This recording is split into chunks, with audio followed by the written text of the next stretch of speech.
دیکھو نماز اللہ کی عبادت ہے، اور عبادت کا مغز ہے دعا۔ نماز اللہ کی عبادت ہے اور عبادت کا مغز ہے دعا۔ ترمذی شریف کی حدیث ہے الدعاء مخ العبادہ۔ بس نماز میں اگر دعا ہے تو مغز ہے، اور اگر نماز میں دعا نہیں ہے تو بے گری کی مونگ پھلی ہے، دیکھنے میں منفردی ہے، دبائے تو اندر پچ دے کر کچھ بھی نہیں ہے۔ تو اگر نماز میں دعا نہیں ہے تو بے گری کی مونگ پھلی ہے۔ نماز عبادت ہے، اس میں دعا چاہیے، اور دعا کا محل ہے قاعدہ اخیرہ۔ جب آپ قاعدہ اخیرہ کریں تو تحیات پڑھیں، درود شریف پڑھیں، پھر دعا کریں۔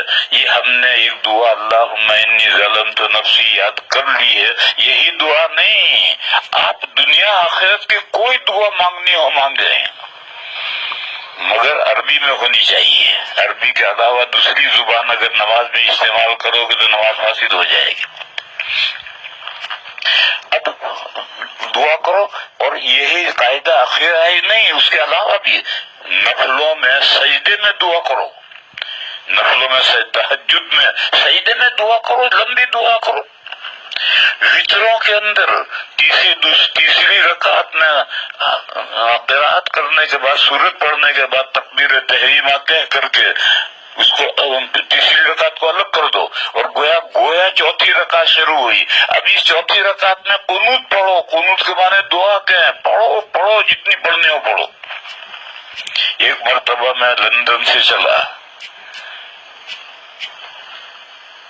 ڈرائیور نے کیسٹ لگایا، حرم میں امام صاحب وطر پڑھا رہے تھے، تو انہوں نے وطروں میں قنوت پڑھنا، دعا کرنا شروع کیا، تو لندن سے برمنگھم آیا، تب جا کر وہ دعا پوری ہوئی، پون گھنٹے میں جا کر۔ اب ہم تو اللہم انا نستعینک کا یاد کر رکھی ہے، اس کو بھی سمجھتے کچھ نہیں، لیکن جو اہل لسان ہے، جو زبان جانتے ہیں، وہ تو ساری، آج بھی امام حرم جب دعا کرنے شروع کرتا ہے وطروں کے اندر تو کتنی، تو بہرحال دعا کا محل نماز کا اندر ہے، چاہے نفلوں کے سجدے میں کرو، فرضوں میں سجدے میں نہیں کرنا، کیونکہ فرضوں کے سجدے میں دعا کرنے لگو گے تو نماز لمبی ہو جائے گی اور مقتدیوں کے لیے بھاری ہو جائے گی، اور جو امام بن کر نماز پڑھائے اس کے لیے حکم ہے کہ ہلکی نماز پڑھائے، لہذا 3 مرتبہ تسبیح کہے یا 5 مرتبہ تسبیح کہے، اس سے زیادہ دعا کر کے نماز کو لمبی نہ کرے۔ لیکن نفلیں پڑھ رہا ہے، تہجد پڑھ رہا ہے، وہ اس کا اپنی نماز ہے، اس کے سجدے میں جتنی چاہے دعا کرے، اسی طرح سے وطروں میں دعا کرے، اور اصل قاعدے اخیرہ میں تو ہر ایک کو دعا کرنی ہے۔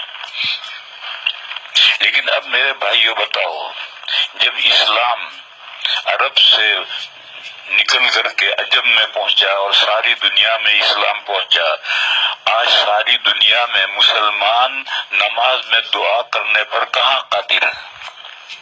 اللہم انی ظلمت نفسی ایک یاد کر رکھا ہے ہم نے، وہ بھی ہم نہیں جانتے کہ اس میں کیا ہے، پر جب ہم نہیں جانتے تو یہ ایک ذکر ہوا، دعا نہیں ہوئی۔ دعا تو اس وقت ہے کہ جب ہم سمجھتے ہوں کہ یہ ہمارے دل کی مقصد اور مراد ہے اور وہ ہم اپنے پروردگار سے مانگ رہے ہیں تو دعا ہے، اور ہم تو سمجھتے کچھ نہیں۔ ثنا پڑھتے ہیں، اللہ کی تعریف کرتے ہیں، سمجھتے کچھ نہیں۔ قنوت پڑھتے ہیں، اس میں دعا کرتے ہیں، ہر قنوت پڑھتے ہیں، ایک جملہ پڑھتے ہیں وَنَتْرُكُ مَن يَفْجُرُكَ، ہم چھوڑتے ہیں اس کو جو آپ کا گنہگار ہے، آپ کا گناہ کرتا ہے، اور اس کا بیٹا داڑھی منڈاتا ہے، گھر میں رہتا ہے اور چھوڑتا نہیں ہے، اور روز کہتا ہے وَنَتْرُكُ مَن يَفْجُرُكَ وَنَتْرُكُ مَن يَفْجُرُكَ، وہ سمجھتا کچھ نہیں۔ اگر سوچتا تو یہ جو گھر میں جو اس کے سامنے بیٹا داڑھی منڈا رہا ہے، ہم کام کر رہا ہے، بیڑی پی رہا ہے، سگریٹ پی رہا ہے، شراب پی رہا ہے، اس کو گھر میں کیسے رہنے دیتا ہے؟ لیکن نہیں، ہم سمجھتے ہی کچھ نہیں کہ ہم نترک میں افجرک کہہ رہے ہیں۔ بہرحال ہم اجمی، اور اب تو اجمی نہیں، عربوں کا حال یہ ہے کہ ان کی جو علماء ہیں وہ تو عربی جانتے ہیں، خوب جانتے ہیں اور عربی نماز میں صحیح عربی دعا کر سکتے ہیں، لیکن جو عام عرب ہیں وہ تو دارجہ بولتے ہیں، وہ تو صحیح عربی نہیں بولتے، اور وہ ان کی دارجہ تو ہماری عربی اردو اور انگریزی جیسی ہو گئی ہے۔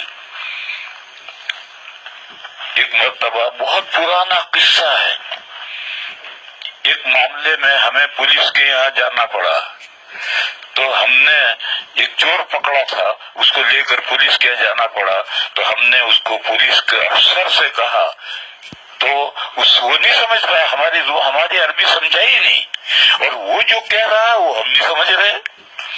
پھر اس نے کہا کہ آپ سعودی عربی بولنے والا لاؤ، تو پھر ہم ایک بندہ تھا جو یہاں کا وہاں رہتا تھا، اسے لے گئے کہ بھئی چل تیری عربی کی اب ضرورت، تو اب تو ان کے عام اتنے پولیس بڑا افسر ہے، وہ ہماری عربی کتاب ہی نہیں سمجھ سکا، علماء سمجھتے ہیں، باقی عام عرب بھی نہیں سمجھتے، اور عجم تو سمجھتے ہیں ہی نہیں۔ بس اب میرے بھائیو ایک ٹھنڈے دل سے غور کر کے بتلاؤ کہ اگر نماز کے بعد متصلاً کوئی فصل نہیں ہونا چاہیے، امام صاحب کوئی اعلان نہ کریں، کوئی دوسرا کھڑا ہو کر کے چندے کا اعلان نہ کرے، سلام پھیرنے کے بعد فوراً ہر بندہ اپنی زبان میں اپنے دل کی مراد اللہ سے مانگے، تو یہ دعا گویا نماز میں ہے، اگرچہ ہے تو باہر، لیکن اس کو گویا نماز میں کہیں گے۔ اور اسی لیے کتابوں میں لکھا ہے کہ نماز کے بعد آج کل گڑبڑ ہے، کبھی تو امام صاحب سلام کے بعد میں کچھ دعا اعلان کرتے ہیں پھر دعا مانگتے ہیں، اب یہ دعا نماز کے اندر نہیں رہی۔ کبھی ایک آدمی کھڑا ہو کر کے چندے کا اعلان کرتا ہے پھر دعا ہوتی ہے، اب یہ دعا نماز میں نہیں رہی۔ نماز کے بعد سلام کے بعد فوراً متصلاً کوئی فصل نہیں ہونا چاہیے، اور پھر اس کے بعد دعا کرو، اور دعا ہر بندہ اپنے دل کی مراد اپنی بھاشا میں اپنے لینگویج میں اللہ سے مانگے۔ امام صاحب زور سے چہل ربنا پڑھے، یہ دعا نہیں، یہ تو ذکر ہے، وہ امام صاحب بھی نہیں سمجھتے کہ میں کیا ربنا پڑھ رہا ہوں۔ یہ بھی ایک رسم ہے دعا کی، وہ رسم نہیں۔ سلام کے بعد میں متصلاً ہر بندہ اپنے دل کی مراد اپنی زبان کے اندر مانگے، تو یہ دعا جو بعد میں نماز کے باہر ہے، یہ گویا اندر ہے۔ اور کتابوں میں لکھا ہے کہ نماز کے بعد یہ دعا حسن، اچھا ہے، سنت نہیں ہے، حسن اچھا ہے، تو جواز اس کے اندر خود آ گیا، جائز بھی ہے اور اچھا بھی ہے۔ اس کی کیا دلیل ہے؟ اس کی دلیل یہ ہے کہ ما رآہ المسلمون حسنا فہو عند اللہ حسن، ساری دنیا کے مسلمان اس کو اچھا سمجھتے ہیں، بس یہ اللہ کے نزدیک اچھا ہے۔ اسی کا اجماع، اس کا نام اجماع امت ہے، اجماع امت سے یہ ثابت ہے۔